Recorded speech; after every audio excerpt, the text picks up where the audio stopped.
Welcome to Show Me Something Wrong, where each episode one of us chooses a movie to watch that the other hasn't seen. The movie is often obscure, usually odd, and always wrong. I'm Dave. And I'm Guy, and today I've chosen a movie, and it is Mind Fuck by... It might not say that on the podcast title, but who knows what it'll say. It'll be... Oh, yeah. Because it might censor it, I don't know, depending on what app you're using. Mind... Beep. Cluck. Mind Cluck.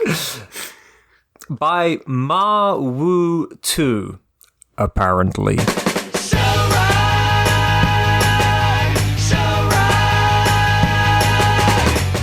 don't know where to start with this one, Dave. I'm already at a loss. You know how we normally, start the episode, we go into the background, director, who's this guy who made this film, at what point in his career, and... Can't do that with this unfortunately, I don't have any of that. Oh, shit. But instead, I have my journey in researching this. Okay, can you just tell us, what year is this from? Do you know that? Well... And what country? No. You know how when I did, what was it? What was it? That fucking film that was from like a multitude of countries with a billion different names. With the bowls. That's the bowls episode, right? Yes. Night Evil Soul. Night Evil Soul. Yeah. You know how I like to dig myself into these little graves? Yeah. This was another instance of that. Sure. Where I thought this would be a fun little simple film to do. It ended up just being an absolute clusterfuck that I was just like, wait, what am I looking at here? And fortunately for when I did Night Evil Soul, someone had already kind of picked it apart. They'd gone through that rabbit hole. Yeah, themselves. and then kind of explained about the different, the Korean guys and the Taiwanese guys and the Hong Kong guys. The stuff that I found with this, first of all, this is barely documented online. There's 10 people who have watched it on Letterboxd. You can only see it on Pornhub. Yeah.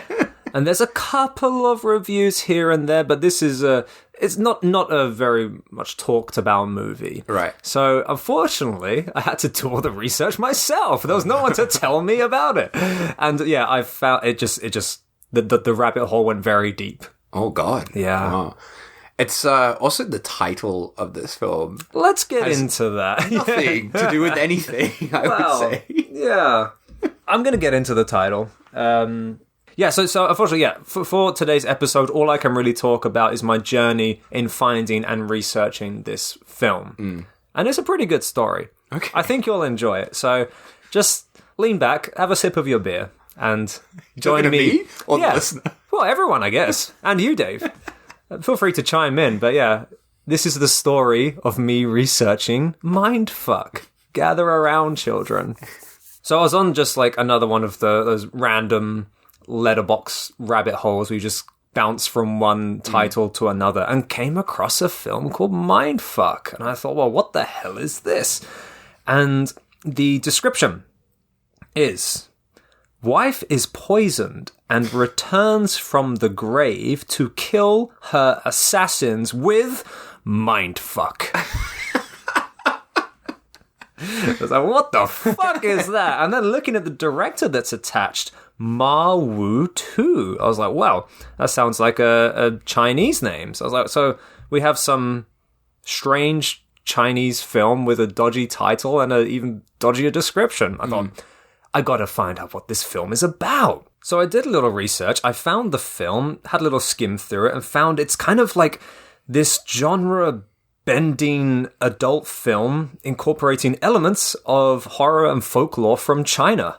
And I thought, fuck yeah, this is absolutely perfect. This is a great film for the podcast. Because on paper, that's great. Yeah, sounds good. Right? But there's a few, as you just said, the title... It's an odd title. Yeah. And there is a Chinese title attached to it. When you start the movie, you get a title card, right? And there's a big title card in Chinese, and then the English title, Mindfuck, below it. But as I'm sure you know, Mindfuck is not really a title you'd imagine to come out of China from 1990 is the year that's attached to this film. Right. This apparently... Attached to it? Yes. Maybe not from 1990. All sources state that This film, Mindfuck, was released in 1990 by Mah Wu Tu. Okay. But, I was like, well, that's an odd title for a Chinese film from the 90s. Mindfuck, it seems like a relatively new term. Like, not... And a very Western term, as you say. Yeah, something you'd imagine from, like, early 2000s, like some, like stoner kid, like, whoa, this is such a mindfuck! Not something you'd expect from 1990 China, especially in like a period drama porno. It sounds more like a new metal album title. Oh yeah, we should make that. But anyway, there it was. Lo and behold, there's the title card, Chinese title, English title under that. So who am I to question? There it is. So I'm doing my research and I'm reading people's reviews. There's about 5 or so reviews online for this, like total. Right. On the whole of the internet. The whole of the internet. But there's also on like message boards where, you get those message boards where it's like, oh, what film would you like this company to restore and re-release? Yeah. And there's a few people who have requested or mentioned like, I want Mindfuck and the director's other film, which I will also get into. He has another film attached to his name. And these two films kind of get lumped together. Right. So I'm reading this, and then I'm reading like these blog entries of how people acquired this film back in the grand old days of like bootlegging and ordering from magazines, like mail order stuff. So it was very much like back catalog tape trading type stuff where this film, I don't know, somehow made its way over here before the internet, of course. But anyway, I'm desperately trying to research this, but typing mindfuck doesn't really get you very far, right? So I type mindfuck plus the director's name, still nothing. And eventually I'm scouring all of these like Chinese websites and these like movie databases and stuff, and I'm getting fuck all. Like mindfuck. And it's really annoying because the director, his name is always written in English characters. Right. So even like when searching his other film, he's always credited as an English name. So it's like Mah Wu Tu, I'm not getting anything.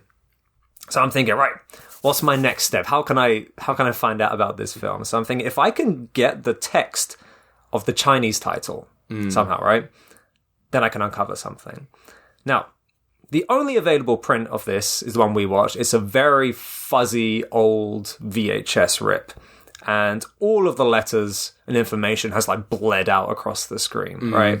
So even, ourselves knowing a bit of Japanese and having that like connection between Chinese and Japanese, knowing some kanji, you can't even make out any of the characters. So I can't type them in and try to reach something. It's impossible to decipher what is being written. But there was that other film of the directors that I mentioned, right? Yeah. So he has a film called Ghoul Sex Squad. Now that is quite a title. It is. And Ghoul Sex Squad follows a similar theme to this one. It's an adult Chinese film with horror elements and Chinese folklore. Very much in the same vein as this. You get some kyonshi or janshi, or kyonshi is known as in Japan. And by searching this other film, Ghoul Sex Squad, I find more information about this director. There's one review of this on Letterboxd. Ghoul Sex Squad? Yeah. Oh, okay. And it's quite a good review. Oh, let's hear it. 2.5 stars. Okay. The porn version of Mr. Vampire. Unnecessary film. That is from Marco Lone. Thanks, Marco. Thanks, Marco. That is a great... I love that. Unnecessary film. I'm sure Mah Wu Tu would not agree. What a harsh review. Unnecessary film. Oh dear. Love it. Yeah, I had scrolled through Ghoul Sex Squad and it didn't look great, to be honest. I wouldn't go so far as say unnecessary, but it was a bit bland. However, it looks a lot nicer than the film we watched or we are talking about today. In terms of the print? Yeah. Yeah, okay.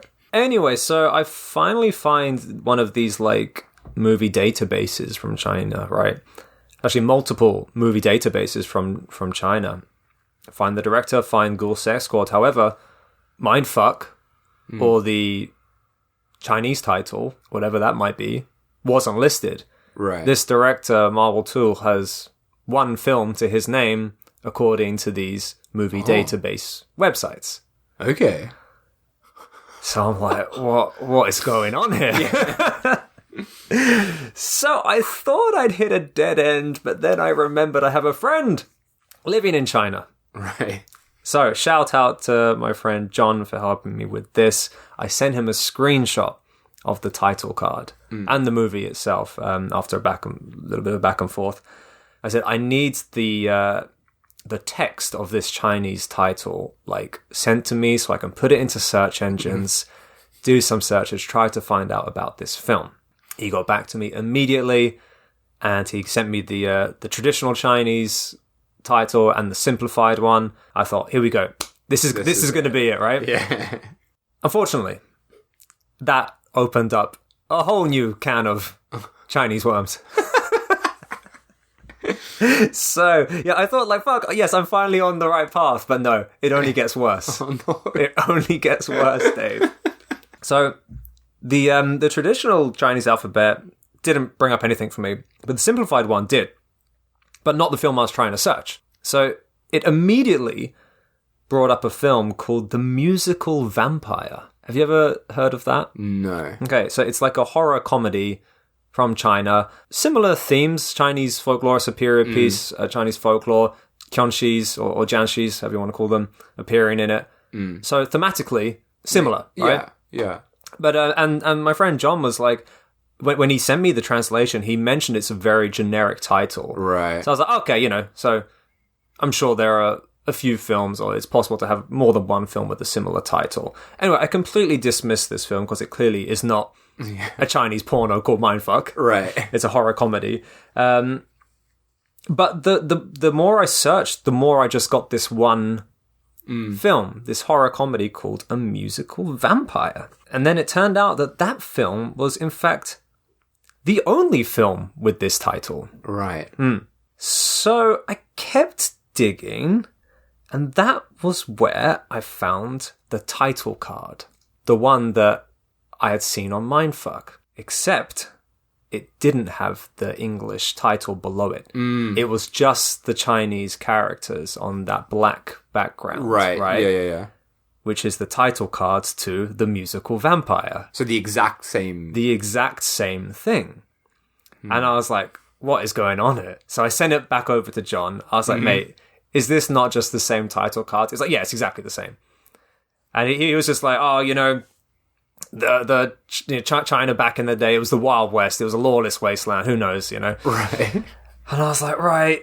So what we have is this adult film that has used the same title card from a very different film by a different director and has a very strange English title attached to it. I was like, well, that's odd. That's very odd. Anyway, I kept looking, and I rewatched the opening credits to Mindfuck. And then I can just about make out the director's name in the opening credits.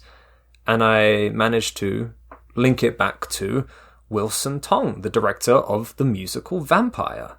So it's not just the title card. It's the entire opening credits have been completely lifted from this other film. Could you find that other film? Musical, yeah, I watched it. You watched it? Yeah. And it's a totally different film. It's a completely different film. But the titles are exactly the same. And the titles cut at exactly the same point. What the fuck? So I'm trying to think about how this came to be. And I was like, maybe... Because we're watching a VHS dub, right? Or a tape. So maybe someone had a recording of The Musical Vampire and then taped over it when this porno came on or whatever. But then, the cut is too clean. The credits finish at exactly the same point. And then, but yeah, also I checked that Ghoul Sex Squad to see if that led to any answers, but no. And then, I don't know, there's no definitive answer to this. But as my friend said, it was the Wild West. Piracy was huge. There could have been this porn film that had taken the name and title card from another film and bootlegged to hell and back. Maybe it had been brought over to like the Western world. Someone had like acquired it, and because they couldn't read the Chinese title, they just slammed their own English title onto it for bootlegging purposes, which has happened plenty of times. I'm more familiar with it with Japanese pornos than Chinese, but like for example, there's that film Terrible Meal, which it's known as, which is just some random dude's bootleg title, same as Squirm Fest. These like really famous underground Japanese like fetish films that go back fucking years. I remember watching them when I was like 15. Right. But that's become like their almost like official English title. It's just a bootleg title. Yes. Name means yes. Another great example. Okay, fuck. I thought you were gonna say that this film, because my feeling watching this was, is this a non-pornographic film that has had pornography sliced into it? Right. Because that's what it feels like. There are some moments that feel like that. Almost everything until the end, and then I was like, okay, maybe not. Yeah. I totally get why you'd think that. Oh wow. Okay. That's what a baffling backstory. And it has subtitles as well, English subtitles. I know. Like burnt into it. Yeah. What the fuck? I know. So there's no way to confirm if that director, what was his name again? Mah Wu Tu.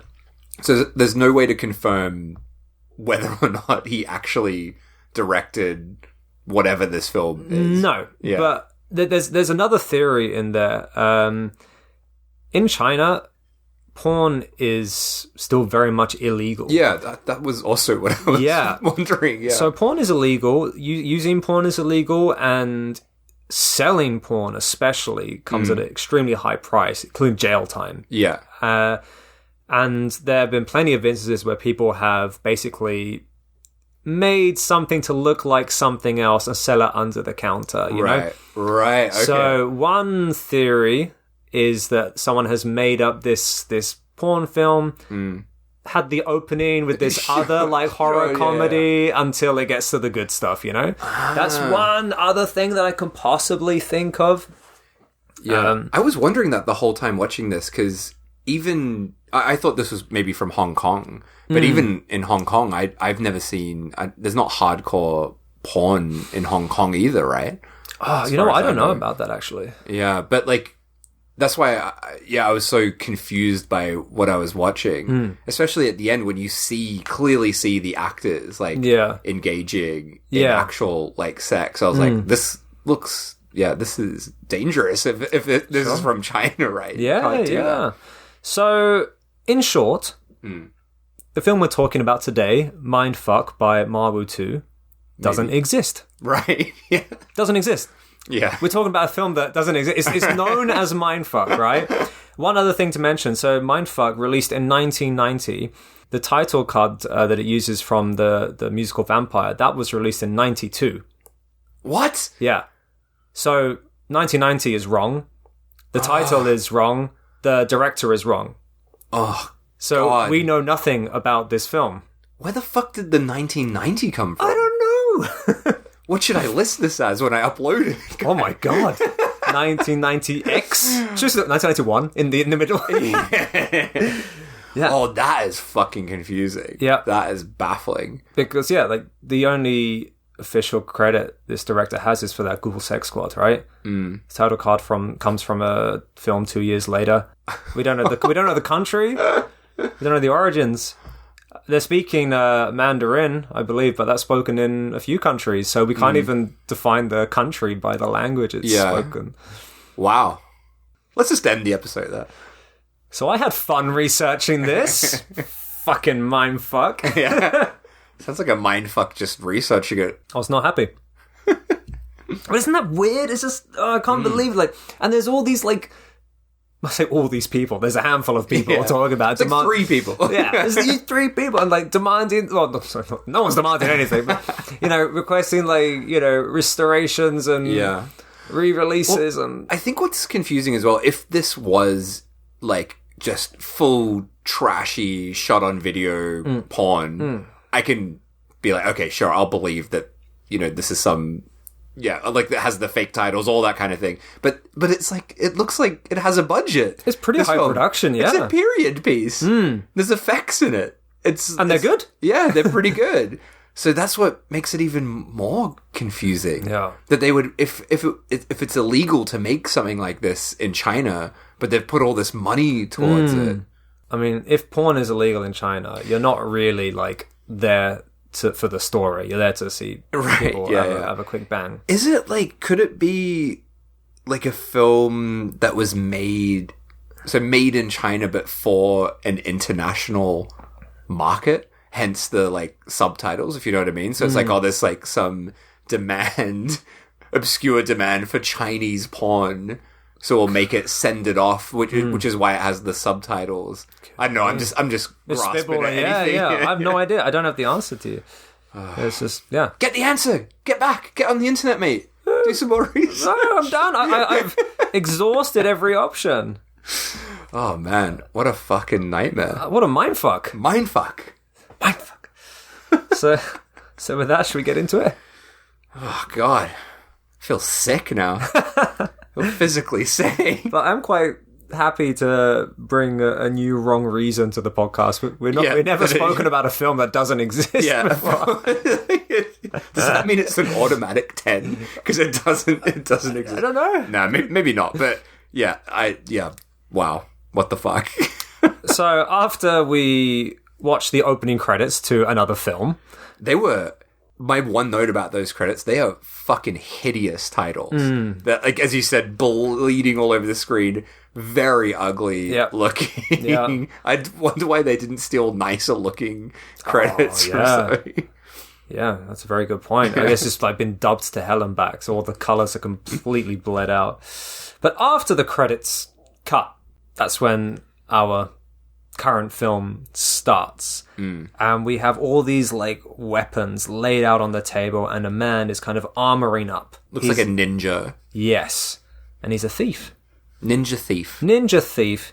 He sneaks into a house.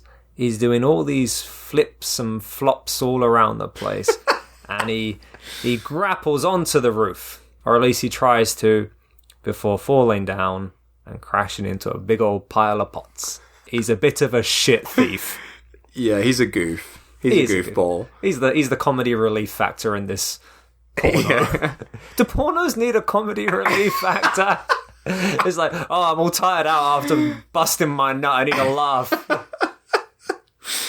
But yeah, by falling down, the noise that he makes interrupts a shag. A shag? Or the beginnings of a shag. Yep. We see a bearded, spiritual-looking character. Now, I believe his name changes a bit in the subtitles. I believe this is Governor Ping. Right. This character, Ping. Although at the start it's written as Tsing. Because my notes like change throughout this. But he's there with a lady called Luca. Oh, I didn't even get her name. I got the ones who come a bit later. I thought she was the one that is in it later. She's like the evil villainess. Right. Yeah. Anyway, this bearded man is he's the governor. He's like the boss. He's the chief. The governor, clearly evil, has got a big Fu Manchu mo. And yeah. Yeah, he's like interrupted by this sound, but the woman's like, don't worry, there's no way anyone could get past your security. And he's like, yep, fair enough. And they launch into a very long-winded shag with lots of gross licking and lots of like hardcore footage cut into the sex, right? Like it looks very much like insert. Yeah, shots, right? It's you're right, because the scene is very tastefully shot. Yeah, and they have a very nice set. They're fucking in front of this massive yin yang. Yeah. There's like beaded curtains, and there's like a fire in the foreground. They're banging in the background, and it's all very consensual and nice. And there's music playing. There's like lovely like Chinese music playing, and it's a happy fuck. But then, as you said, there's just these really extreme close-ups of like hardcore penetration. Yeah. When I was watching this, because I remember last episode, you were like, oh, this film is wrong in a way we've never discussed before. So the whole time watching this, I'm like, I wonder what the reason is. And for the whole time and up until your intro there, I assumed it was because this was a non-hardcore film that had been without the actors' consent turned into a hardcore film, like like Caligula, right? How that was that had Malcolm McDowell and Helen Mirren in that as well, I think, and then they inserted all this hardcore shots. That's what this feels like, and they're definitely inserts as well. Oh it's not the actors doing it, at least in this scene. Yeah, it's very sudden. Yeah. And it's what you were saying as well. It's very beautiful looking, and then just close up, grim close up of just balls slapping against him. Oh dear. Yeah, there's something very funny about that, isn't it? About ball slapping. They're just the way it's shot, of just. Close up. It's not a very nice thing to look at because it's very close. It's right up in there. I'd hate to be filming that right in there. Oh yeah. There you go. Dear. Say a long old sex scene. Then our thief flies through the window, continues sneaking around the house, and he's searching for something. Oh. But he gets distracted a little bit. Yeah. He finds some food. He finds some food, he gets a bit peckish, pulls out some chopsticks, starts eating away, and from there he gets the farts. He gets a case of the farts. And he can't stop farting. I was so confused by this because he eats these beans, right? Yeah. And then he's squat down looking for whatever the fuck it is he's looking for to steal. But the first few farts... Yeah. I didn't know what it was meant to be because it's not a traditional comical fart sound, right?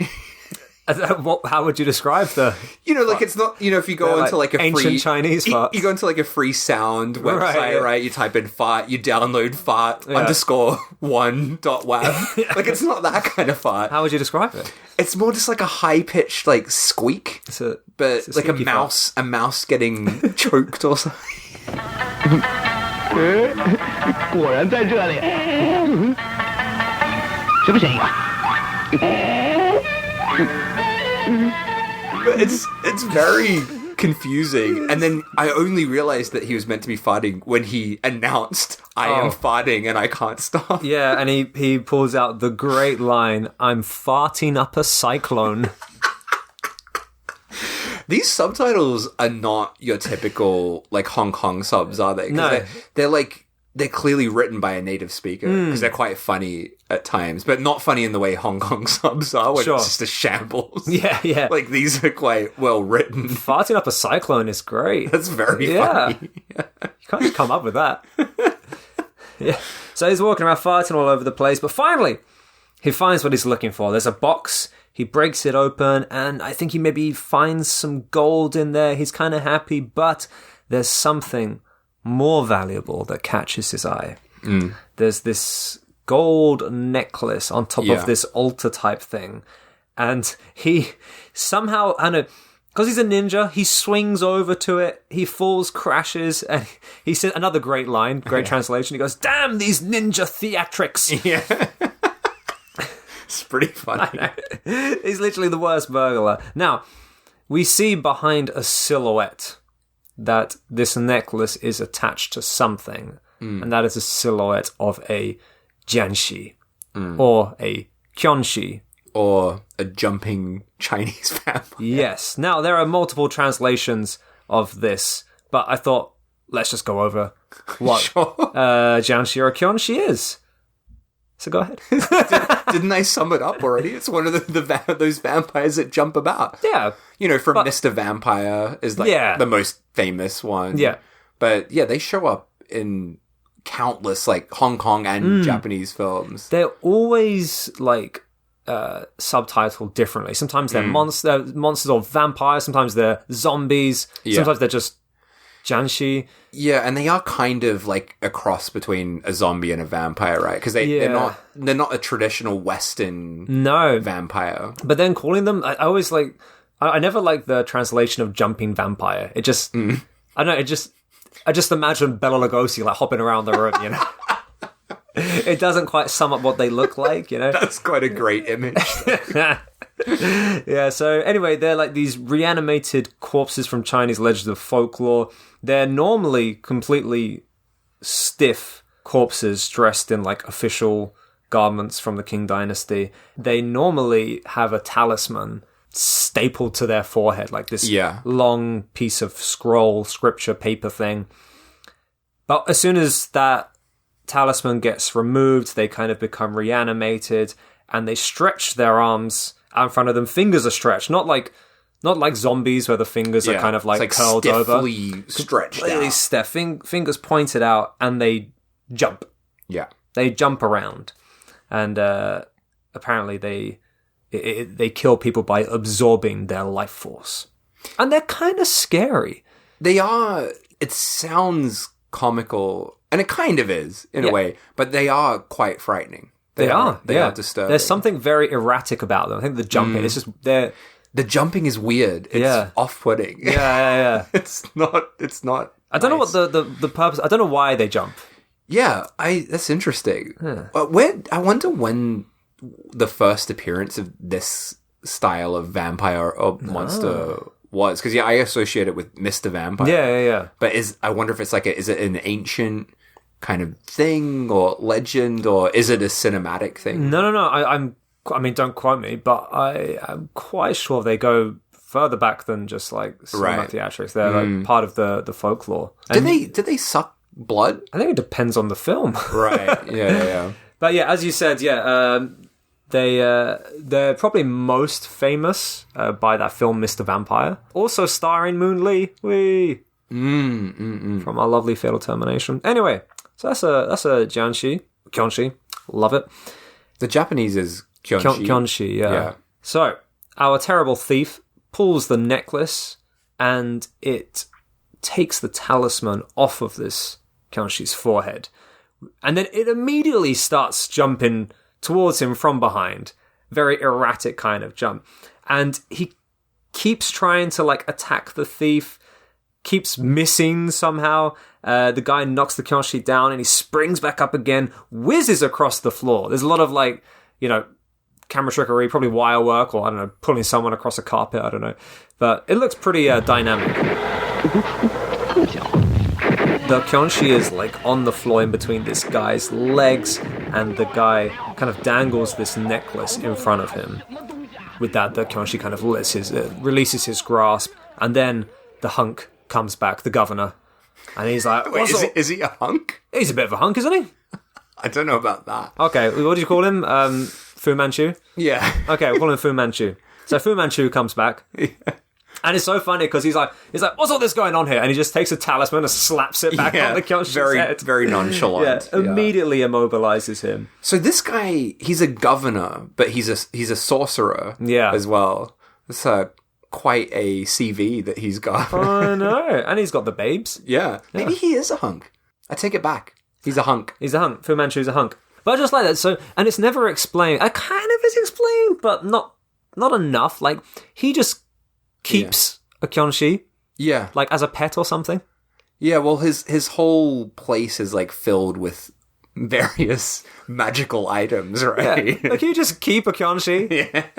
And I was thinking, when like they're having a shag and the girlfriend, she's like, "Oh, he's never going to get past your security." Yeah, is that the security? I was wondering that because it's not very good security. No, if that's the case because it's immobilized. Yeah. With that talisman. It only works if someone takes it off. But kind of worked.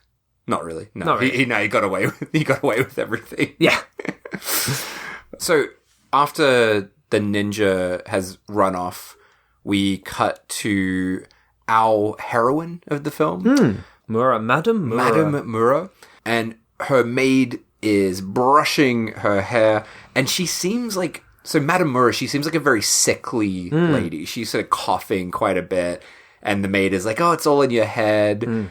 Yeah, Madame Mura is really worried about her husband. Yeah. She's like, "Oh, where's my husband?" Madame Mura is concerned that he's out drinking and shagging. It is the same kind of character as Night Evil Soul, isn't it? It's very similar, yeah. Because she's like, my husband. Yeah. He's cheating on me. It is very similar, yeah. And she's just like coughing up a storm at this point. And then the maid calls in my favorite character of the film. Oh my god. So she calls in Aki, the hunchback. So he's like another servant of Madame Mura and her husband. So he's this bizarre hunchback man. Not only a hunchback, he also has rabbit teeth. Yeah. Like these buck teeth. And he comes in with soup. And he can't speak. He just grows. He's like, ugh. He's got the hunchback. But in some ways, he's like, I mean, he's one of the heroes of the film. He is. He really cares about Madame Mura. Why did they feel the need to include a hunchback as the servant? It's so bizarre. It's great, though. He really didn't need to be. Oh, boy. So then Turi, the husband, the piece of shit husband, comes stumbling home, drunk, and Madame Mura comes over wanting to, like, come into the room, but the husband, Turi, he's locked himself in, and he's just looking really annoyed. Yeah. And just like, don't come in. All right, fine, come in. Yeah, right? He's like, go away. Okay. And, Madame Mura is kind of interrogating him about, whether he's been having an affair with this other woman, which I believe is the woman from the first scene who is shagging the sorcerer governor, I think. Who? Luca. That the woman that he's having an affair with. Oh, right, yeah. She's in cahoots. But yeah, the husband denies it and begrudgingly does a shag with his wife. Begrudgingly does a shag. He does, though. Because he's like, all right, fine, here we go. Yeah, he gets they'll peck on the forehead. Yeah. And then one thing leads to another. And then someone's watching from the door. Is that the maid or who is that? I don't know. But maybe it was the maid. Could be the maid or it could be Quasimodo. Yeah. I don't know. But, someone's watching it. And again, in this sex scene, which goes for a long time, we get all these, like, hardcore insert shots. My favorite thing about this sex scene, though, I've never seen this in a film. Oh, yeah? And it is pretty great. So there's a bit in it where he starts to do a cum. And you have a shot of him like being like, ooh, like ready to go. And he starts like rolling his eyes back. And then we cut to his vision. And it's like cum vision. And so it's like a shot kind of, I guess, of like the bed or something. Right. But it becomes like a kaleidoscopic kind of cum vision. I remember that. That's fucking hilarious. I've never seen cum vision in a film. Kaleidoscope vision. Kaleidoscopic cum vision. That's great. Oh, boy. But the next morning, he's gone. Yeah. And so Madame Mura wakes up. She's kind of panicked at first, but the maid reassures her. Apparently, he left with a big old smile on his face. So she helps her out of bed, starts doing her hair again. I don't know, I guess that's her job. And all she really does is brush Madame Mura's hair. Oh, until later when she gets a bit freaky. Oh, yeah. Well, she's got a few of her own stories in here. Oh, God. We suddenly cut to like a food hall, maybe a restaurant or something. It was difficult to really to know what it was. But someone is saying like, I masterminded the whole thing. And we're kind of getting this, it's almost like a voiceover as we're approaching these people sitting at the table. And I can't remember who these characters were. I wrote the dialogue, but not the character names. But the other guy's like, well, Mr. Mastermind, how's this for a true mind fuck? So there's our first title drop.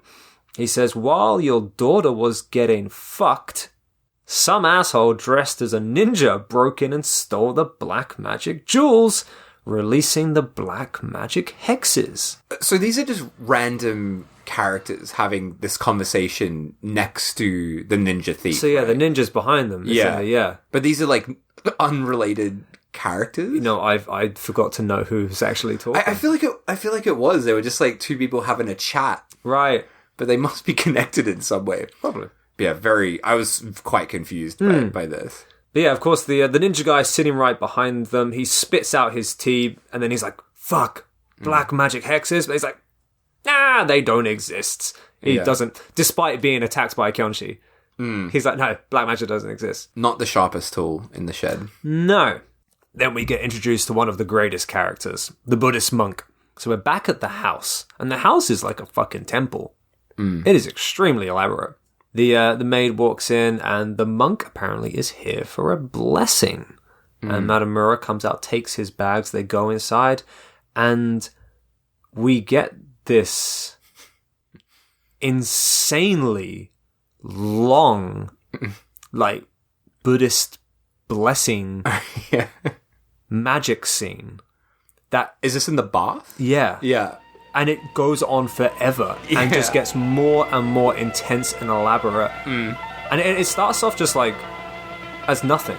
It starts off with just her taking a bath, and we get the voiceover of this monk, and he talks about a great disturbance in the atmosphere, and an evil hex has infiltrated the land. And she has a very strange way of taking a bath, by the way, doesn't she? I don't know if you noticed this, but she's like waving her arms around, almost like dancing in this bath. It's very magical and outer-worldly. The voiceover of the monk goes on to say, "What was beautiful yesterday is ugly today, and an evil curse has fallen over. Those who are pure in spirit are the most likely infected." And he prepares Madame Mura to defeat the black magic. Yeah. And because of her relationship with Suri, the drunk asshole husband, then she must be chosen as his opposite, and that will make her strong and be able to defeat the evil hex. Yeah. So essentially, this guy is like the corrupt governor. He's an evil guy. He's done a hex on the town. Yep. The whole town's fucked. Yep. And the husband is down with this. He's become engulfed in evil. Yes. And now Madame Mura is set up as like the opposition to this. Okay. Which, like, I wasn't expecting already for like the battle of good and evil to happen so early in the film. I watched this twice. The second time I watched it, I was like, wait, we get to this part so quickly? Yeah. Like it's like what, like 10 minutes into it or something? Yeah. And it starts just so innocently. She's having a bath and the monk's like, "Oh, I'm here to do a blessing." Yeah. And now it's battle time. And it's full on. Yeah. And it is one of the greatest battles I've ever seen. It's awesome. But it's very much like, you know, this is very similar to like maybe Red spells red or Boxer's Omen, like a lot of other, like any kind of, if you've seen any black magic Hong Kong film, they all have this scene. Yeah. Which is a monk doing a whole lot of prayers and a villain sorcerer doing a bunch of prayers and a bunch of crazy shit happening. Things flying around, things about. Exploding, lots of spinning. Lots of spinning. Spinning is key. Yes. It's essential. Yeah. I don't get the point of the spinning, what it's supposed to represent, but it's very visually pleasing. Yeah, it just looks good. So we cut back to the Emperor, who gets given some paper from Suri, and the Emperor's like, "Your wife has joined forces with the wizard." So they refer to the monk as the wizard. I don't know if that's just a translation thing or what, but they call him a wizard, and they vow to stop her. So he then folds the paper, puts it in a little statue of a woman. Yeah, it's like a little voodoo doll. Yeah, and starts praying to the king of evil. Oh, it all just gets so fucking good here. He does some of those, what would you describe when people do this? It doesn't translate to the pod. No. You know those kind of moves, the black magic moves, where they've got like a finger up and they're doing a... Yeah, there's lots of quick hand movements. Yeah. I think it's love like that stuff. Casting spells, I don't know, hand incantations. I don't know. It's like... Yeah. It's great. It's great. So, he's praying to the King of Evil. Fire starts erupting out of the table. There's these like zoom ins and zooms out like really rapidly. Flashes of reds and green. There's a old man bearded statue. Yeah, what was that meant to be? The wizard or the monk? It could, like a version, like a voodoo doll thing of him. I think so. Yeah, I think so. But there's no context to it, so they just keep cutting to this bearded man statue, and you're like, looks like a kind of Christmas decoration or something. It does, a little garden gnome or something. Then the governor's hands start smoking, and he slaps the statue. It flies into the fire. The praying madam is having like some weird internal mental battle. The statue flies then out of the fire, and the governor catches it, stabs it with a pin. It's like a kind of like a voodoo doll type pin stabbing thing. She grasps her chest in pain, we get that crazy kaleidoscope effect of the monk doing some healing spell now. So he's healing the madam after she's been stabbed in the chest. And then she just starts spinning around. Starts doing the loop. It's she's on like a little, what do you call that? You know, it's like a little turntable, I guess, you know? But it's like in the shot. Oh, is it? I didn't even notice. Which makes it very funny. It's like a wide shot, and she's like on this little, what do you call those? You know when you go to like Yum Cha and you're like spinning the table like a lazy Susan. Yeah. She's on like a lazy Susan, but it's spinning really fast. Oh, I love it. Oh, it's great. And then the governor asks the evil king to send his evil goblins. Oh, mate, these goblins fucking suck. These goblins are so lame. Like, when he's like, I'm going to send some evil goblins, I'm like, oh, here we go. Yeah. This is going to be great. The goblins are fucking ridiculous. They are dumb. So they're just men. They're regular men. They're just normal guys. One's got, like, blue face paint, and the other's got pink face paint. This scene reminded me of, you know, like every now and then, like if you turn on like Japanese TV and there's like a Japanese sketch show with like characters dressed up as like demons or something. It's like that level of makeup and effects where it's just very goofy. It is. And their performances kind of match that energy of their costume really as well. Odd thing to throw in there. It's very comical. Yeah. And then they have like bald caps on and like weird like pink and blue curly hair wigs. Yeah, it's very fucking silly. And they're kind of just like, they're in this room with Madame Mura running about like around the candles. I got very nervous watching this. This looks like it was really dangerous to shoot because there's so many candles in here. Yeah. They've got these like long robes on. Yeah. That's a fucking fire hazard right there. I don't think China cares. But yeah, they're just being general pests. They're not tormenting her, I guess. Yeah, tormenting her, but not in a kind of like, this is a nightmare kind of way. Just kind of annoying. They're just kind of annoying her. I guess they're trying to break her praying concentration. Is that the point? I don't know. But then she's like encouraged to start praying to Buddha, right? So she's doing all these like prayers, and the goblins are just freaking out hearing these prayers. But then very quickly work out they can just block their ears. Yeah, what to counteract. They summon, is it candles, and shove the candles into their ears? Is that what they do? I think so, yeah. It's really absurd. It's pretty odd. But then they take like a piece of cloth from her robe and start like unraveling it, and she's spinning around and praying as she rotates and rotates. But it's like endless. It's endless. This cloth. I love it. Yeah, I was expecting, because this is a porno, that it was going to be like, oh, she'd be nude suddenly, but it just keeps unraveling and unraveling. I don't know what it is, but seeing someone just like rotate like that was very pleasing. I really enjoyed it. Like, it's so simple. Yeah, it is visually very mad, right? Yeah. Like, the whole scene has that kind of madcap energy. Yeah. And all of these films, like you say, they all feature the spinning. It's a trope of the black magic wizard monk battle, right? Yeah. And it works. There's a reason it's a trope. And, you know, as you said, it's so easily done. You know, put them on a lazy Susan, just give them a little spin. But there's just, I don't know, it just looks so great. Well, I was actually thinking that watching this, like, there are things that this film does that are simple, but they're very effective. Like this spinning thing, and later on, like the kind of very simple sort of levitation stuff they do. It always looks good. It's always like fun to watch, right, in these films. But, this whole fight's a really good example of that. Yeah. You know, not pricey effects, but it works well, right? And going back to what you said about the candles, there are candles literally everywhere. Yeah. And just having a woman rotate around in the middle of a room surrounded by hundreds of candles, like visually, it's awesome. Yeah. So easily achieved, though. Then the fight ends very abruptly. The monk just decides he's going to end it by throwing a cloth over the goblins. Yeah, I'm not sure. His hand kind of like explodes into a ball of flames, right? Right. But he like throws like a magical cloth over them, right? And they just disappear. Okay. Is that what happens? I think maybe you're right. Yeah. Yeah, but I don't know. I was like, that just seemed to end suddenly. Yeah. But that was such a long battle scene. It was really cool. I don't know.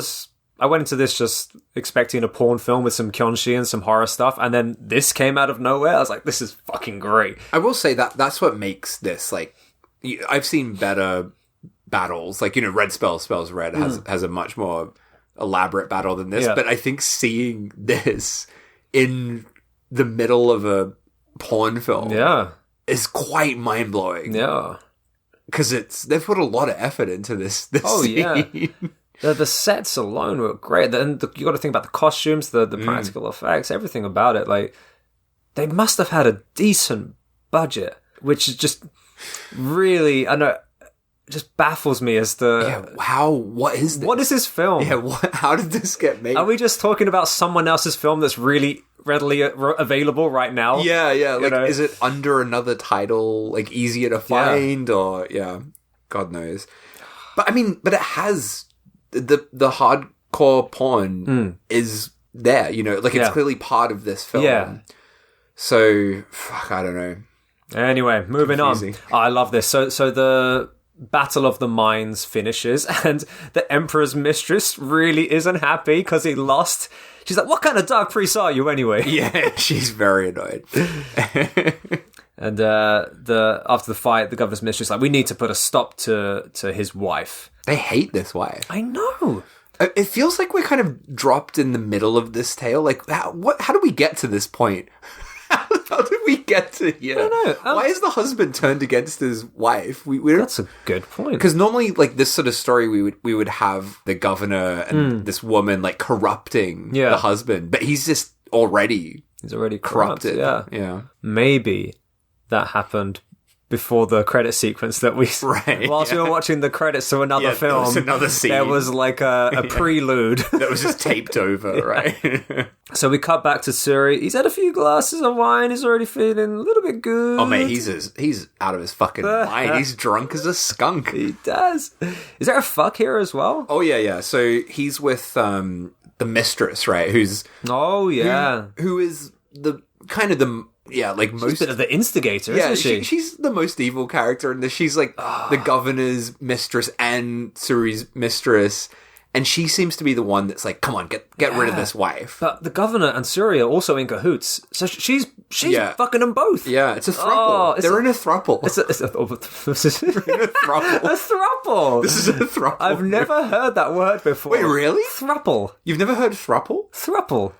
Oh, like couple and then throuple? Yeah, so it's three, yeah. I've never heard that. I was talking about throuples just today, because with my coworkers... Are you in a throuple? No, I'm not, but my coworker was talking about being on like some forum and throuples got brought up, and she was like, oh, that's quite a rare thing to be in a throuple, and then multiple people in this like Facebook page were all talking about being in throuples. But I was saying like, throuple is kind of common, common-ish. Okay. Like for... 3 people to be in some weird... Well, I shouldn't say some weird. Whatever works, Yeah, some, some kind of relationship where they all live together. Yeah. But you never hear about 4 people. What would you call that? That's what I was asking today. Quadruple? Quadruple. And then what about 5? Quintuple? Is that what you call it? That kind of sounds like when you have 5 babies at the same time. But we were also saying, like, all right, so you got a thruple, you got maybe a quadruple, but then once it's 5, it's kind of a cult, isn't it? At that point, it's no longer like a It just becomes a party, doesn't it? Yeah. Yeah, exactly. Wow, you've never heard thruple before? Yeah, it's a thing. Apparently so. Yeah. Because they're in one in old Bindfuck, the governor, Suri, and the mistress. This is a thruple. This is one of those thruples. They should get the hunchback in there, make it a quadruple. Oh, God, quasi, no. Quasi-ruple. But yes,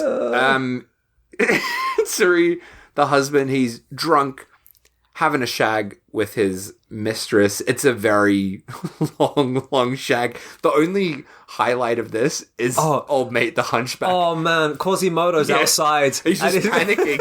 He's like, oh. He's hating it. It's so good. And it's such a long scene, and it keeps cutting back to Quasimodo just going, no! Can you imagine if you were trying to do a wank to this porn, and you're like, all right, nearly there, and then they cut to the hunchback. You're like, fuck! God damn it! Oh, no! Trying to do a wank. I just still can't fathom why they thought the need to include a hunchback in this film. So unnecessary. It's so unnecessary, but it's my favorite thing about this film. But then Tsuri's wife comes back. Oh, so the reason he's freaking out is because he's dedicated to Madame Mura, right? Hunchback loves Madame Mura. And he's witnessing, or at least hearing, Tsuri fuck the mistress. So he's just like, I don't know, running circles in the courtyard. Like, yeah. But Madame Mura comes back, and mid-fuck, Tsuri's like, you gotta go. You gotta leave. Yeah. And it's great. She runs out, and Igor, it's like Igor now, Quasimodo starts beating her with a broom. Yeah. He's got a broom and he starts smacking her, and she says, you damn hunchback, quit hitting me.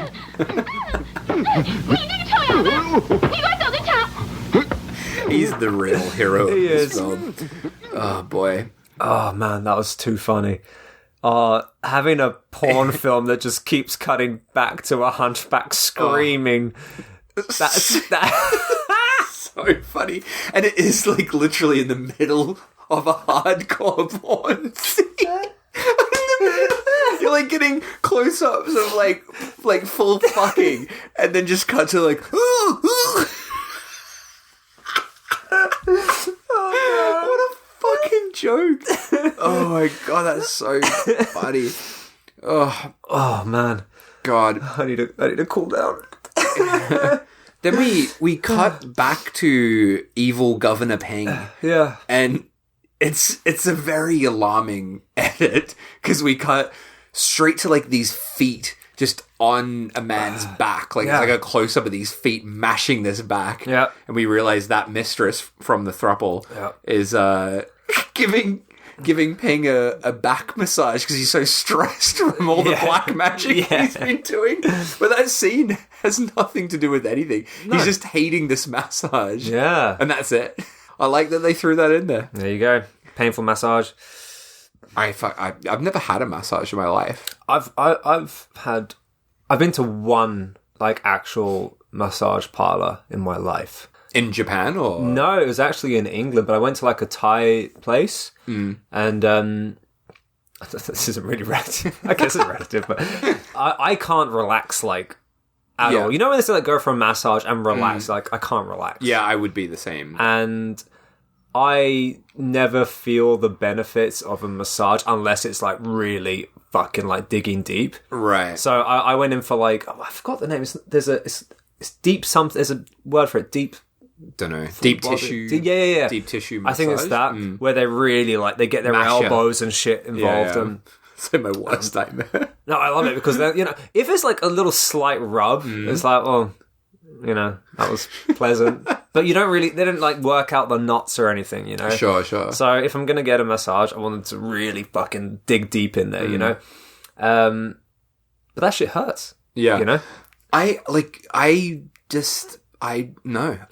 can't do it. I like every now and then, because I'm a very stressed man and have like knots all over my back sort of thing. But anytime like Tana, you know, tries to give me a massage, I'm like fucking screaming immediately. Like it's so painful. Oh, really? Me. Yeah. And I can't imagine. Part of me is like, maybe it would be good for me to get that, but I think I would not be able to handle it. Like I wouldn't be able to relax, as you say. I'd be like freaking out if someone's massaging me. I can't do it. My friend and his partner went for a couples massage once. Wait, what does that mean? You go together and you're like lying next to each other? Yeah. Okay. You're not massaging each other? I mean, do that at home. You have to go somewhere for that. But he was saying like, I can't remember which country they were in, but he didn't quite I know there was a language barrier. Right. And so Uh-oh. I think they said, like, you know, I'll take off your robes and, like, you know, get on the bed kind of thing. So in dressing gowns, you know. Yeah. So he, like, completely stripped off, completely naked. Right. And just, like, laid on this, like... Like, no blanket or anything. Nothing whatsoever. Right. Was laying there with his dick out. Oh, no. And the staff walks in and were like, what the fuck are you doing? Like, you know, and so he was like, oh, I'm sorry. And then he was like, yeah, actually... In hindsight, I only went for a face massage, so I don't know why I did that.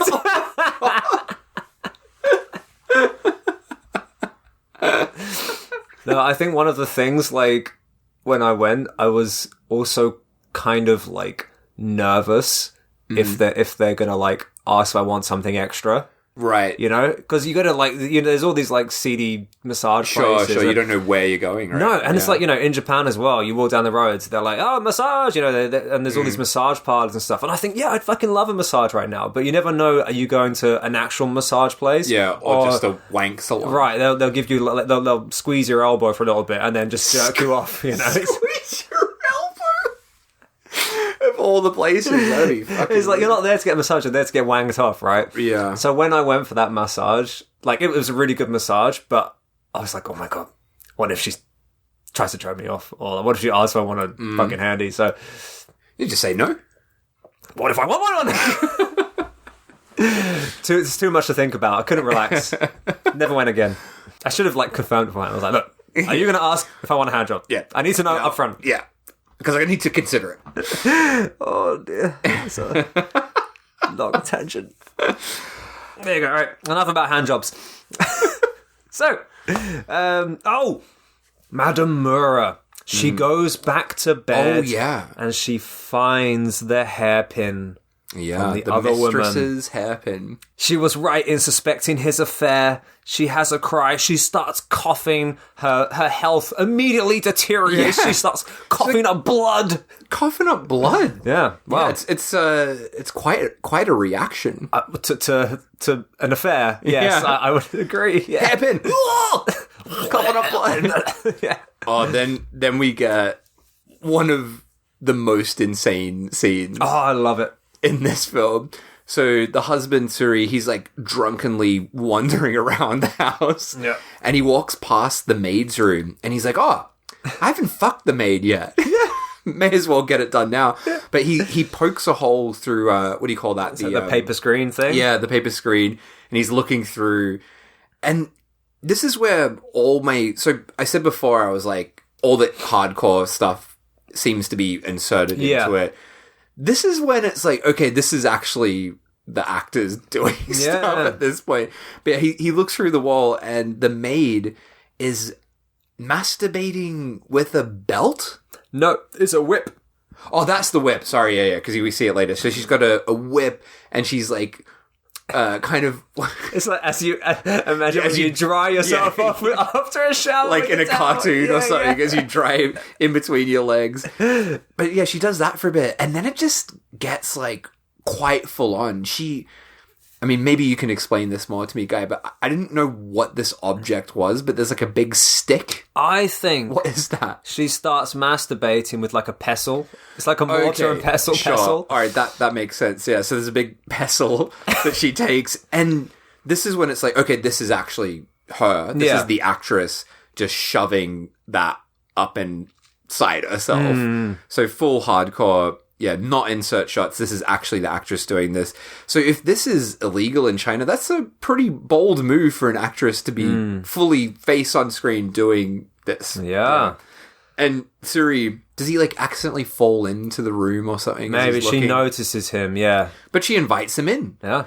And this is quite an amazing bit of comedic editing here. Yeah. Because she's like, yeah, come on in.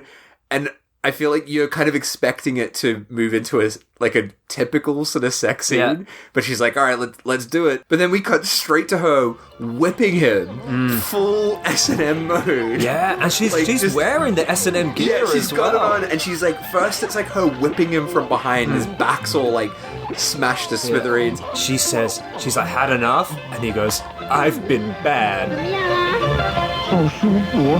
我就知道你喜欢。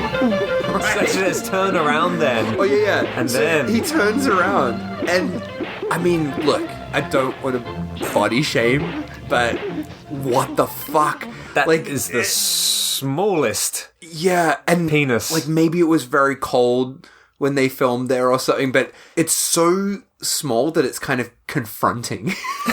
Because you're like, what's happening? So he's turned around from the front, and I was confused by what I was seeing, because it's like a little bump in a big bush, and then his dick is getting whipped. She's whipping the dick, and it's like bubbling. It's bubbling on impact. I mean, barely bubbling. It's more like vibrating on the spot. But it's getting... She's like slapping that dick to pieces. But fucking hell. It's good lord. I laughed, and I was thinking, David's gonna love this scene. I was laughing, but I was also just so honestly like baffled when he first turned around. I just didn't even know what I was looking at. I was so confused, especially because we've seen like hardcore insert shots, which is definitely not the same actor. Right.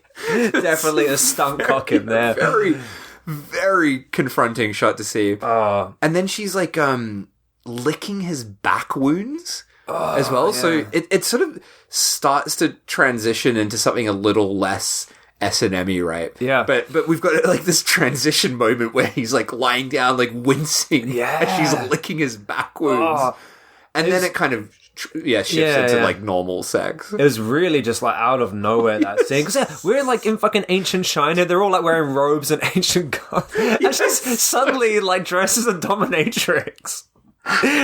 Smacking about this tiny dick. I've told you about that micro penis story, right? Fuck, the one I was in Shinsai Bashi, and I think that's worth telling on the pod. Have you seen a real micro penis in real life? Yeah. Wait, I think your micro penis story is better, so I'll tell mine first, and then you can one up me on the micro dick tale. You remember I told you that story? I went to an izakaya years ago. And it's like a fucking chaotic izakaya, like fucking wasted stuff. I think I've told you about it before, where I went there once, and when I walked in, there was just a woman on the floor, drunkenly unconscious. I'm like, shit, I hope she's all right. Yeah. And then later in the night, I realized that she was one of the waitresses, but she was just fucked up. So this place was absolutely insane in down near Dotonbori. One time I went there and met my friends, and I'm like, I need to go to the bathroom pretty much straight away. So I hadn't even had a drink yet. Yeah. I was not ready. I was dead sober when this happened. Went into the bathroom, was using the urinal, hear someone else come in behind me. Yeah. This place, we used to refer to it as the porno izakaya, by the way. So all the walls in the toilet were covered in porn. Like magazine porn cutouts, just to set the scene. So being in a urinal surrounded by pornography. I bet he didn't feel too good going in there, did he? But as I was peeing, I just hear like this guy come in, and you know when someone's like so close to you, can like feel their body heat kind of thing. So he was really close behind me as I'm weeing, and then he just starts speaking in like broken English. So he's like, hello, hello, thank you, how are you, hello, goodbye, like just random like English phrases that he knows, and I can't pee because I'm so uncomfortable, and I'm like literally like going, fuck off as I'm trying to piss, and there's only the one urinal, so I can't move, and I'm just like, I can't do this, and I zip up, turn around, and he's standing right behind me, this guy, random man, maybe mid-20s, chubby dude, pants down, dick out, and his dick was it made me kind of my heart skipped a beat when I saw it. It looked like my pinky finger, like just the end, in this giant bush, just out, just like right behind me, like centimeters away from my body, and I like freaked out and ran into the cubicle, locked myself in. You ran into the cubicle? Yeah. So I went into the cubicle, locked myself in, and then he was just banging on the door. What? And he's like, hello, goodbye, thank you, how are you? And like, that's did scary. my wee, and then eventually he left. But, that's scary. But then I came out, and I was like to my friends, like, I just got fucking harassed by a man with a micro penis. And then later in the night, we saw him unconscious on the floor of this place. Really? Yeah, that was like the first time my first interaction with a micro penis. First interaction. But it was, that was an intense thing to witness. But your one is a bit more... No, but, hearing that and... yours is heartwarming. No, but hearing that and also, like, remembering mine, I feel like people with micro penises, they enjoy the kind of humiliation, so they like to show... Maybe that's what he was doing. To show it off and get humiliated, and that's how they get off. Because obviously they can't have sex, Maybe right? not all of them. Not all of them. I'm sure some feel some shame. I'm sorry if we have any micro penis listeners here, but I'm sure, like, some people... feel some kind of embarrassment about it. Yeah. But I think because they can't fuck, right? They're not going to be in any pornos anytime soon. Like, they have to get off in different ways. And I think just hearing yours and then my... It could be what that was. Yeah. It's like a humiliation thing. So that's a huge fetish for a lot of people. Mm. So, yeah, when I was in... I was also in Shinsai, but actually a different bar. I was in Far Plane. And I just finished work. And I was just like, I'm just going to have a beer and then go home. And I was sitting at the counter. And suddenly, like, this girl starts, like, calling over to me. And she's like, in Japanese, she's like, hey, white guy. Yeah. And I'm just like, what? And she's like, she asked me how to say nikubenki in English. And I was like, it's human toilet. Right. And she was like, human toilet. She was like, yeah, I am a human toilet. And I was like, okay. She was like, come drink with us. I was like, yeah, fuck it, why not? I'll drink with the human toilet. And so I joined this table, and she took off her trousers and lifted up her underwear, and on her inner thigh she had this human toilet tattooed on her. What does a human toilet tattoo look like? It's like in kanji, the name just for says it. Okay, is a nikubenki, right. yeah. So someone who gets fucking shit and pissed on and stuff. And right. A bit of a one of them. Yeah. One of them. And so I was drinking with, like, this group. There was two girls there, and there was, the owner, the older lady with the big eyelashes, right? Yeah. And then there was this really fat dude. Right. This is, like, all part of the same Yeah, crew. it was just these 4 people, and then I joined them. And we were chatting, and this quiet dude the fat dude was really quiet. And they were like, he's got a tiny dick. Yeah. And I was just like, oh, really? And he was like, yeah, you want to see? And I'm just like... immediately? Yeah, he was like, want to see? And he kind of, like, immediately stood up and started, like, undoing his zipper. and the girl was like, shut up! Shut the fuck... shut the fuck up! Sit down! Like, they were like... he was like, oh, okay. And we were just having a, drink and a chat and having a laugh. But he was, like, really anxious, right? And by that time I had, like, a few beers, and he was just, like, dying to show his He little really penis, wanted to show right? you. And then the girls... He was obviously buying all of their drinks. Right. He was paying for everyone's drinks, right? And then they were like, all right, fucking hurry, I'll get it out then. He was like, oh, thank you. So he stands... It's in the middle of a pub, right? Yeah. And he undoes things, pulls down his trousers, and mighty fuck... Like, I'd heard the term micro penis before, but I'd never seen one before. Yeah. And it was literally like someone's, like, outie belly button or something. Right. It was tiny, and I was quite amazed. I was like, it wasn't like, why is some dude showing me his dick? I was like, my wow. goodness. I was like, so that's what a micro penis is. I was like, so what can you do with that, my friend? Yeah. And he was like, not a lot. And I was like, can you even, like, jerk off with that? And he's like, nope. And he's like, what? He's like, what I do? Oh, yeah. He's like, remember you telling me? Yeah. And he told me how he jerks off. And I never would have thought of this in my wildest dreams. What he does is he lays down on the floor, right? Face down on the carpet and shimmies up and down. And the kind of the friction of his little willy against the carpet makes him do a little micro cum. But wait, are his balls normal size? They are. I don't remember the balls. I feel like the balls are normal size. I don't remember the balls. I think you have a micro penis, but not necessarily micro balls. Really? I think so, yeah. Were you, I remember, because when we were having our micro penis chats the first time you told me that story, did I ever show you that absolutely fantastic, it's like a British talk show of all these men with micro penises? No. And it's just... It's just... Oh, mate, it's a lot. It's a lot. So it's all these, like, British lads that are on TV talking about their micro penises all lined up in a row, and they're all, like, very British as well. And one of them's like, it's not about the size, it's about the driver, isn't it? Like... And all this kind of stuff. It's about the driver. Yeah, something like that. It's like, it's not about the size, is it? It's about, who's behind the wheel. Oh, I've like, never heard that. And it's just like... I've heard it's not about the size, it's how you use it a lot of the time. I've never heard it's about the driver. It's about Oh, man. And it's just like, they're all... But it's not like an exploitative show, right? So they're trying to be like quite positive. It's like, yeah, well, there you go, Everyone's different.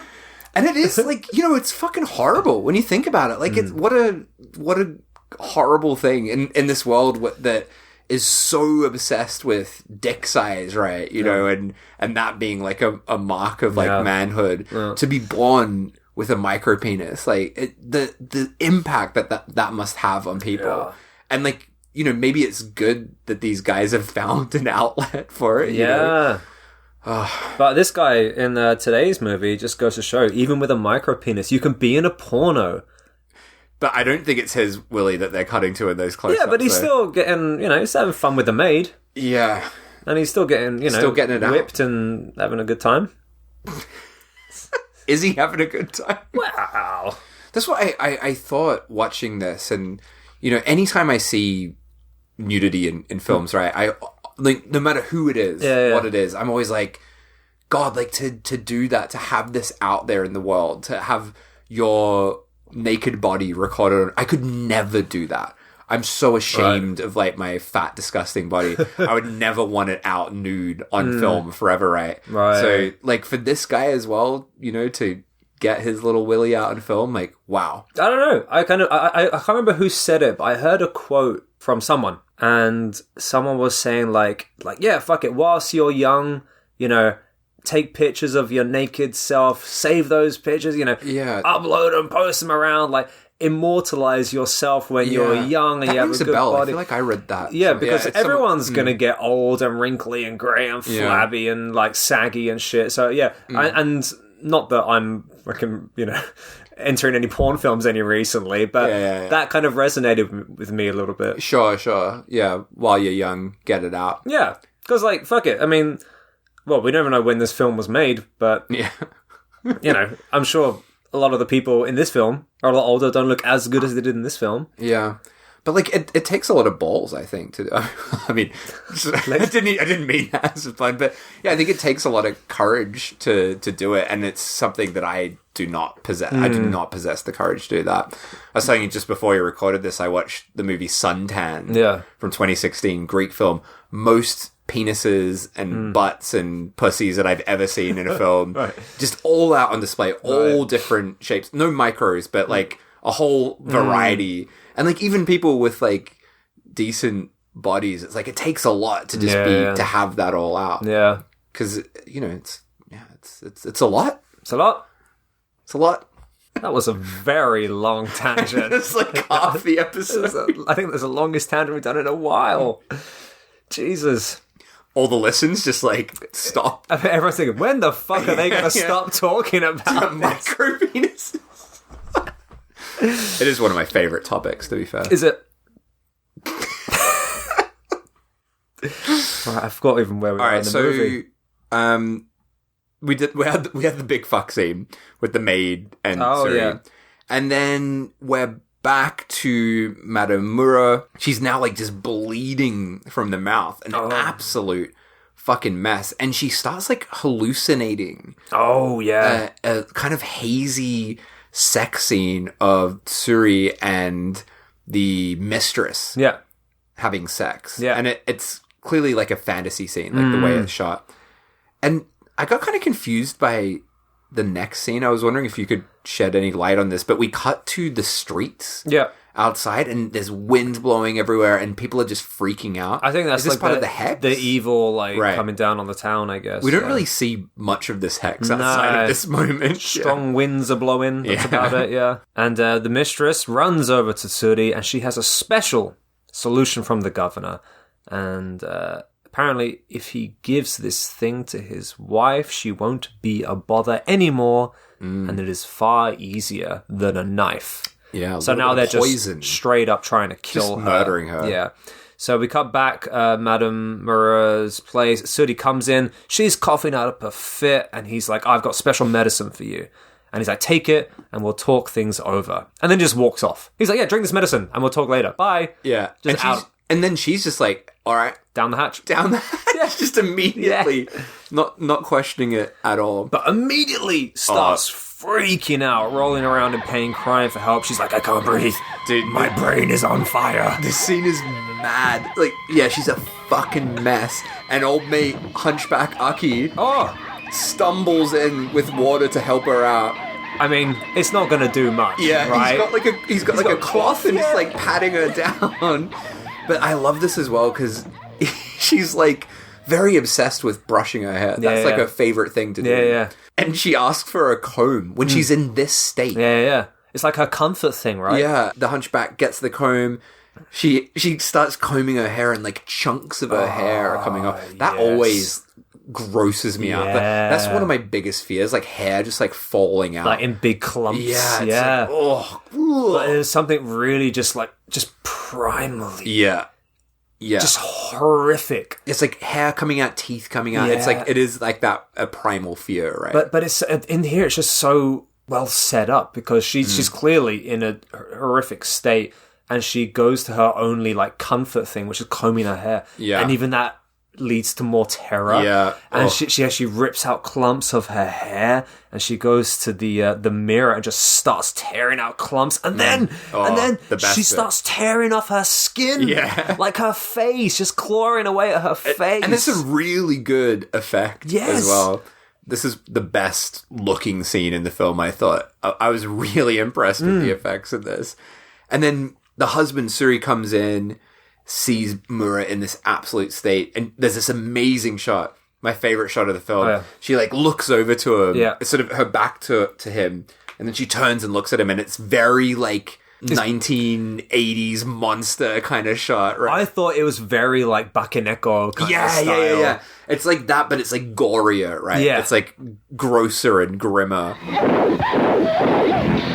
And then she's like going over to him, like dying, shouting at him, screaming at him, like she's realized that this is all because of him, right? He's poisoned her. And he kicks her away. And then the hunchback, he gets involved. Yeah, he comes over, starts like fighting the husband, beating him up. But then Suri, the husband, gets like a vase or a vase and like smashes it over his head. After Quasimodo gets knocked out, Mura comes back and she's like, how could you betray me? And I remember that the score is very erratic here as well. It's a very nightmarish scene. And then he goes to choke her. He completely chokes her out. She dies. So he's killed his wife. Yeah. She's done. Poisoned her, choked her, done. And killed the hunchback. Yeah. As an added bonus. Yeah. The emperor walks in. He's like, well done. The emperor? The emperor. The governor. Emperor seems more appropriate. He looks more like an emperor than a governor. Yeah, whenever I get rid of governor, I'm just like, that doesn't work for me. I kind of, in my notes, I refer to him as the emperor. But anyway, he's not the only person there. The terrible ninja thief is also lurking around. Yeah. He pokes a hole through the paper and he peeps as to what they're up to. Peeping ninja. He's a peeping ninja. Now, the emperor governor, Fu Manchu, Ping, and Li Tsuri are performing now like a ritual on Madame Mura so that she doesn't return from the dead. And they say, finally, we have control over the hex. And they kind of like put all these, I don't know, talismans and spell binding objects and jewelry to stop her moving, right? Yeah. But of course, that's what the ninja thief wants. That's what he's after. He does. So he sneaks in and he takes all of the gold necklaces, of course. He leaves, but then he's like, I forgot to check her mouth for gold fillings, which is very disgusting. That's very grim. So he goes back into like the tomb, opens her mouth. Do you remember what's inside her mouth? Is it an onion? There's an onion slice in there. A slice of onion. He takes an onion slice. Is that like a vampire-ish thing? Like not idea. Garlic, but onion in this case? No idea, but he's like, oh, I could use this for cooking. Yeah. No idea why there is an onion in there. But then she kind of starts to float out of her body. And I don't even know how you call that. Yeah, it's like superimposed, like her image. Yeah. Coming out of the body.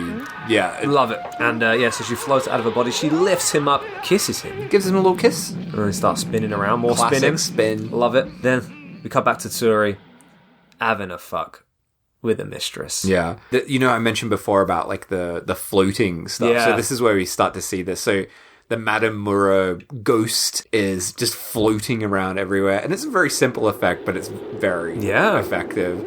And she floats over to where they are and then blows smoke out of her mouth into the bedroom. Again, like, simple effect, but really cool. That's great. Like, I guess she just had a puff of a cigarette and then blew it out when they rolled the shot. But it seems like really there's a lot in there. There's a lot, right? yeah. She stored it in there like a chipmunk in her cheeks. Oh, yeah. And then, this gets pretty mad in this scene. So I guess her blowing the smoke out is her like entering the room. Yeah. And then as Tsuri is having a shag with his mistress, the mistress keeps turning into the ghost of Madame Mura. Yeah. So she's sort of possessing the body of the mistress.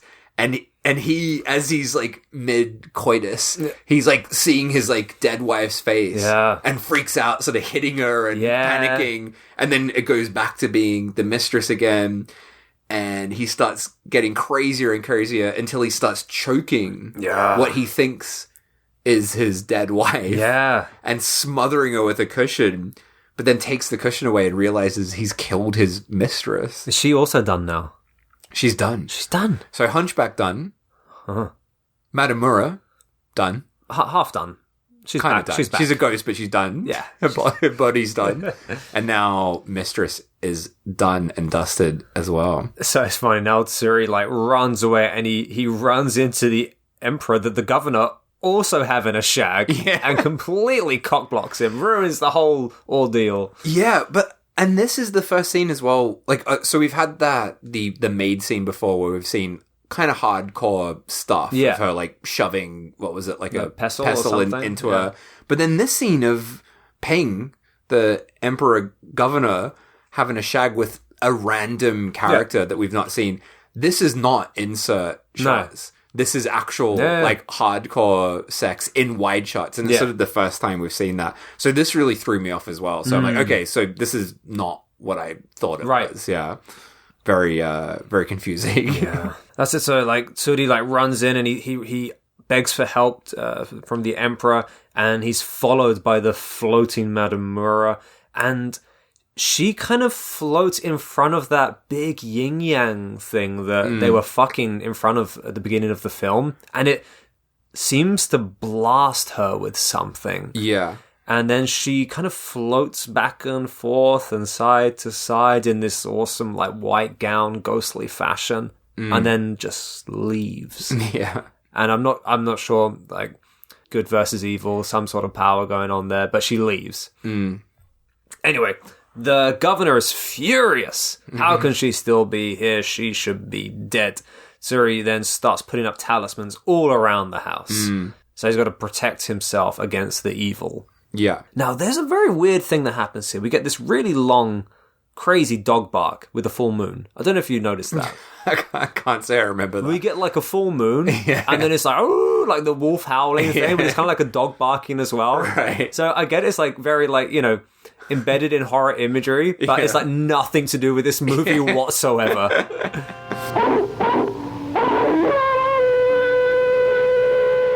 I don't even remember that. I was like, why is this in here? It was really out of place. It's like a little crossover with werewolf. Oh. Dog wolf. Dog wolf. Haunted fox. Were-dog. Why are they called dog wolf? Dog wolf. What a film that would be. But yeah, like we've got all these... He's put up all these talismans to block Madame Mura from getting into the bedroom, basically. But I loved this shot where she floats over outside the bedroom, can't get in, and there's just this great shot of her silhouette, like going back and forth. Yeah. With, Suri just freaking out, seeing his, like, dead wife outside. That was really effective. And doesn't she, like, come as, like, a ball of fire as well? There's, like, a ball of fire floating around, which is also, like, common practice in these kind of movies. It's very cool. Yeah. But when she's outside, she says something which I found really chilling, because she's kind of, like, beckoning from outside, and she says, "Husband, come to me. My body is cold." And there's something about that I was like, ugh! Yeah. Like, that's a really creepy thing to say. It was interesting, like, watching this. Do you know... Well, I liked where this film went after this, but do you know what it would have been a really creepy thing to do here? Imagine if he just, like... He just keeps those talismans up, and then he's just, like, trapped there every night, having to hear his wife, his dead wife, taunt him. That's very frightening, because, like, this is the most, like, scary scene in it, right? Yeah, Her just, like, taunting him, saying stuff like that. Imagine if he's just cursed for, like, to experience that for the rest of his life. That'd be bad. Yeah. I wouldn't like it. But that's a good ending to a horror film, don't It you think? is. Yeah. Might have to steal that. Yeah. And then she floats away because she can't get into the main room, and she goes through another door. And then I think this is where we find that the maid has fucked the ninja. Aren't they, like, in bed together? Oh, was that the maid? Yeah. Oh, I didn't even realize. I think that was meant so. to be. I thought it was just a random woman. I think the ninja's that's fucking the maid. Oh, there you the go. S&M maid. I wonder if she whipped his little willy too. Ah, who knows? That scene's missing. And then, she blows a storm through her mouth. They kind of get cold, and Blows a storm through her mouth. she does. She's like blowing it. It's like Yeah, she like blows the blanket off, right? And he's like, "Whoa, they got cold." Yeah. Yeah, she's woken up the ninja thief. Yeah. And they strike a bit of a deal. And they strike a friendship. I like this. Yeah. I like this. It's a fun touch where she's like, "Yeah, you robbed me, which is bad, but you also gave me life and gave me this opportunity for revenge, and you're going to need to help me in my quest for vengeance," which is a great setup. I know, and he's well on board. He's keen as a bean. I love it. So he's like full on board. He's like, "Yep, I'm teamed up with the ghost. Here we go." So he runs over to the main house and he removes all the talismans, opens up the door, and he's like, "I am your wife's assistant." Yeah. And then she enters. Shit just starts kicking off, and it becomes like a four-way battle. What was the word for a four-way partnership? Quadruple? It becomes a quadruple fight. So you got the governor and the thief and Suri and Mura all fighting together. It's pretty great. Yes, it's like the best showdown. Suri goes to stab his wife, but the thief kicks the sword and it flies into the governor. Stabs him. Yeah, and then doesn't the governor, while he's trying to stab the thief, accidentally kills Suri? Yes. He like stabs Suri. And then I love this next bit where I can't remember quite what happens, but the governor gets like knocked off where he's standing and is like on the ground. Oh, the Mura, the ghost, shoots like a roll of cloth. That's right. Around his feet and trips him up. Yeah, that's right. And then he gets pushed by the thief. Yes. But he's like getting pushed really fast along the ground. Yeah. And then has his head like slammed into like a cupboard or the wall or something. But you just see this like splash of blood as his head hits it. Awesome, yes. Quite a good spray all across the room. They're all done. Yeah. They're all done. There's also, after all this happens, I don't know if you made sense of what this was, but we get this weird cutaway to, I believe it's Suri and Mura naked, hugging each other and like spinning around in the air. Oh, I don't like they're both dead and their like spirits are like together again or something. Okay. Yeah. I don't remember that. But it's so quick. Like, it's really fast, like a flash. And I'm like, I don't quite know what I saw there. But I think don't that's even what it remember was. that. Very weird. But then after that, the thief goes back to the maid, and he's like, hey, babe, I'm back, back from fighting the devil. I won. But for some reason, she's now possessed. Yeah. And doesn't she start, like, choking him or something? Yeah, like, starts attacking him. And we get the line. What a mindfuck! What a mindfuck. Which, surely that's not what they're saying. No, but that's what the subtitles say. What a mindfuck. And end. There you go. What a mindfuck. What a mindfuck. What do you make of that then? Yeah. It's interesting because, like, while I was watching it, especially the first time, I didn't love this because the porn is, like, exhausting to get through. Second time I watched it, I fast-forwarded the porn, and I really enjoyed it. Yeah. It's like a really fun, small-scale version of, like, the great sort of black magic films, like Boxes Open and stuff like that. It's not as good as those films, but I like that it's on this, like, smaller scale. It's kind of charming in that way. And yeah, it's a fun and very weird film. It's not well received online. Yeah. There's not any good reviews of this. It's like, I don't know, people just don't say it's very good. Yeah. I would disagree. I really enjoyed this. And I'm the same as you, though. For first time round, like, I mean, I was very surprised, taken back, and impressed by that, like, good versus evil mind battle. That was fucking amazing. There were some scenes that dragged, but just hearing, like, ourselves talk about it just now, I'm like, fuck, I really enjoyed this film. Me too. Like, I think discussing it now, I'm like, it's pretty great. It's pretty great. I think if I saw this, just randomly stumbled across it, I think I would really enjoy it as well, because it does take you by surprise, because you're like, what is this? Like, we got these random porn scenes and then this amazing battle suddenly and genuinely great effects throughout it. Yeah, it's a good and very weird watch. The end is disturbing. It's scary with the floating corpses and stuff. Like, it's genuinely creepy. Yeah. It's an interesting film for sure. I just, like, it just baffles me that it has kind of made its way into the Western world in this form, where we don't know when it was made or by who, or even what the title is. It's so confusing that there are subtitles for this, and there's nothing about it. Like, there are Japanese films without subtitles that we know all about, right? Yeah. But there is nothing about this film, yet somehow it has subtitles and a fake English title. Yeah. Yeah, what is this? No idea. No idea. I don't know. And it's so annoying because like I really want to know the actual movie that we watched, you know? Yeah. Not without the fake English title, with the credits from the other movies. Yeah. But then that goes back to saying maybe if they made this and then it was distributed like kind of under the counter, under the guise of a different movie, would there even be a title? This could be one to, like, if anyone knows more, let us know. Yeah. You never know. Someone out there might know more. About mindfuck. Yeah. Yeah. Well, Wrongometer? that's a real tough one. I still don't know.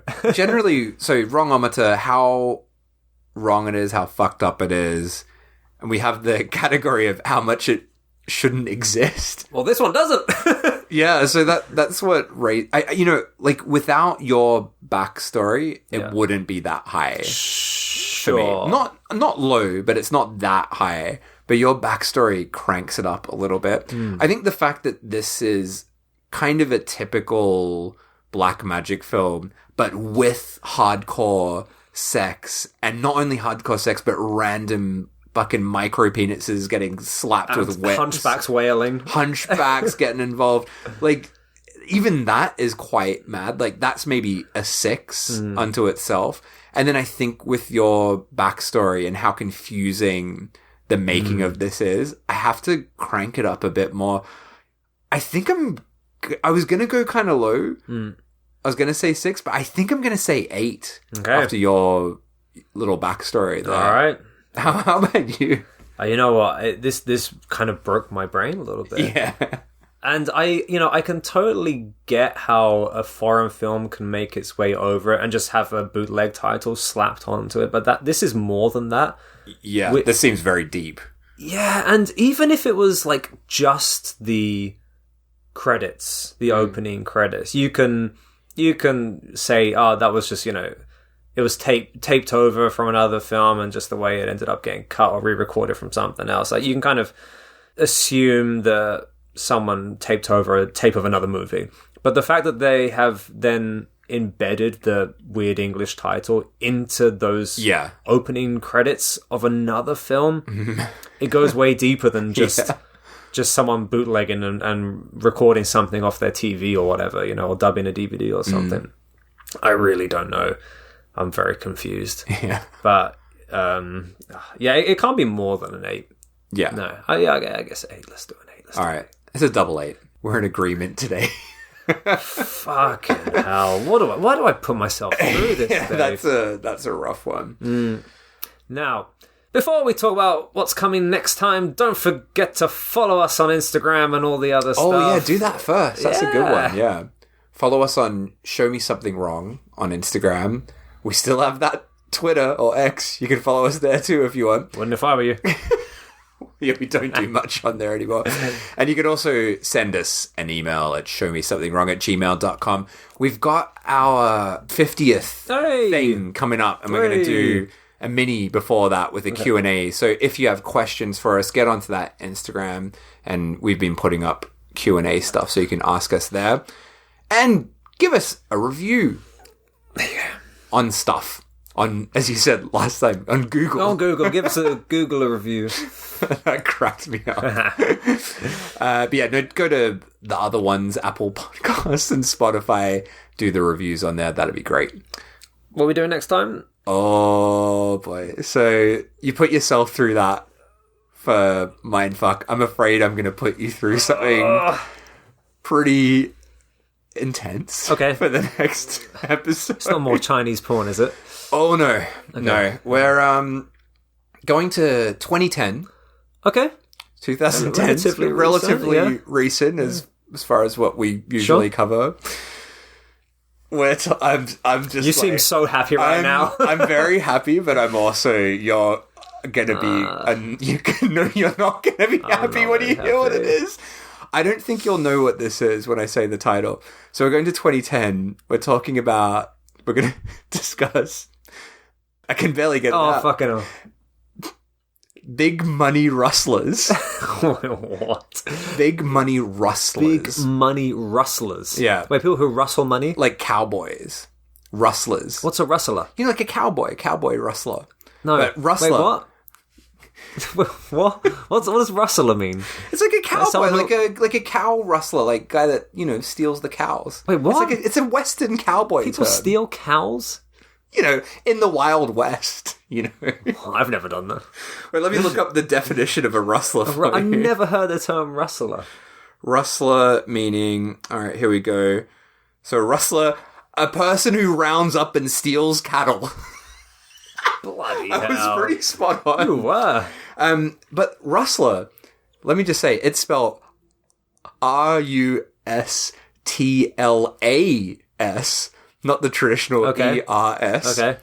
Because this is a hip-hop themed movie.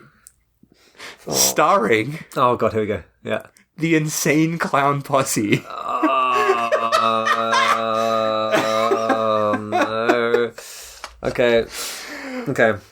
It's gonna be something. All right. Well, okay. Okay. I will just say for the record, I've never listened to their music. Don't worry, you don't need to. So I've never heard any song by the Insane Clown Posse. And there's not many of their songs in this film. Are they in it?